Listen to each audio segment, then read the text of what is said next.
ओम नमः भवानी एही मंत्र को मात्र 3 थर पढ़ी 5 थर तार नाम कही दियंतु से झियो बा पुओ आपणकर बसरे हो जिवो। मात्र 15 मिनिट रे फोन करिवो निजे कथा हेबो। हाँ फ्रेंड्स, जदि आपण केउ झियो बा पुओ को मने मने भल पाउछंती किंतु जेते चेष्टा कले मध्य ताकू पटेई पारुनांती, तेबे ओम नमः भवानी एही मंत्र को 3 थर पढ़ी 5 थर तार नाम कही दियंतु। एपटे आपण एही मंत्र को पढ़िबे सेपटे प्रभाव पड़िबा आरंभ होइजिवो। मात्र 15 मिनिट रे तुम प्रेमिका बा प्रेमिक निजे फोन करिवो कथा हेबो।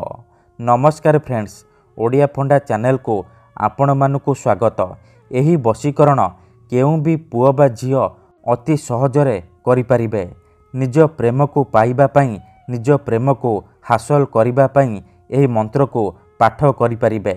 किंतु मन रखंतु, मनरे कोनोसी खराब उद्देश्य किंबा कोनोसी खराब काम पई एही मंत्र को पाठ करिबेनी। काहेकि ना जेउ झियो बा पुओर नाम रे एही मंत्र को पढ़िबे मात्र 3 थर मंत्र को पढ़ी 5 थर तार नाम कहीदेवे, सीए सेही समय ठारू आपणकर बसरे हो जिवो। आपणक आड़को आकर्षित हेबाकू लागिबो, आपणकर सबु इच्छा पूरण करिबो। तेबे एही वशीकरण करिबा सबुठारु सहज। एहाकू करिबा पई आपणकू बेसी किछि कष्ट काम करिबाकू पड़िबनी किंबा कोनोसी प्रकार पैसा खर्च करिबाकू पड़िबनी। केवल जेतेबेले आपण रातिरे सोइबा पई जिबे एही मंत्र को 3 थर पढ़िदेबे ओम नमः भवानी। तापरे से झियो बा पुओर नाम 5 थर कहीदेबे।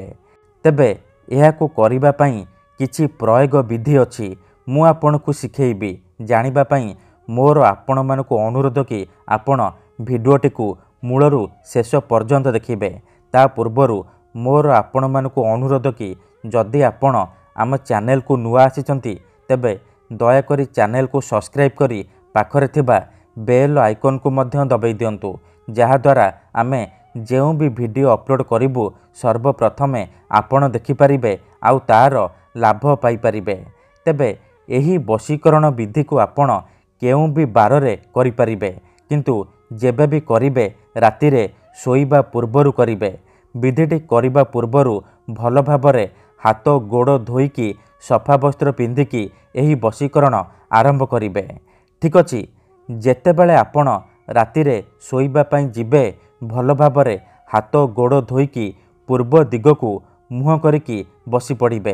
तापरे निजर डाहाण हाथ को छाती उपरे रखिबे। तापरे एही मंत्र को मात्र 3 थर पढ़िदेबे ओम नमः भवानी काम इच्छामयी आमुकं आकर्षण करती करती। एही मंत्र को आपण 3 थर पढ़िबे। मन रखंतु, मंत्र को पढ़िबा समय रे सेई झियो बा नारी को मने मने भाबुथिबे, तार मुह को निज मनरे भाबुथिबे। मंत्र को 3 थर पढ़ी सारिबा परे 5 थर सेई झियो बा पुओर नाम कहिबे, जहाकू आपण निज बसरे करिबाकू चाहुचंती। मंत्र को 3 थर पढ़िबे आउ 5 थर झियो बा पुओर नाम कहिबे। एतिकी करि सारिबा परे डाहाण हाथ को छाती उपरु काढ़िबे आउ छाती रे 3 थर फुंकी देबे। एहीपरि आपण लगातार 3 दिन पर्यंत रातिरे सोइबा पूर्वरु करिबे। मात्र 15 मिनिट रे प्रभाव पड़िबा आरंभ होइजिवो। से झियो हेउ बा पुओ निजे आपणकू फोन करिवो, कथा हेबो, भल पाउची बोली कहिवो। नहेले आपणकू देखिबा मात्रे निजे आसी आपणक सहित कथा हेबो। मन रखंतु, एही विधि को आपण अधारू छाड़िबेनी। लगातार 3 दिन पर्यंत रातिरे सोइबा पूर्वरु एहीपरि करिबे। धन्यवाद।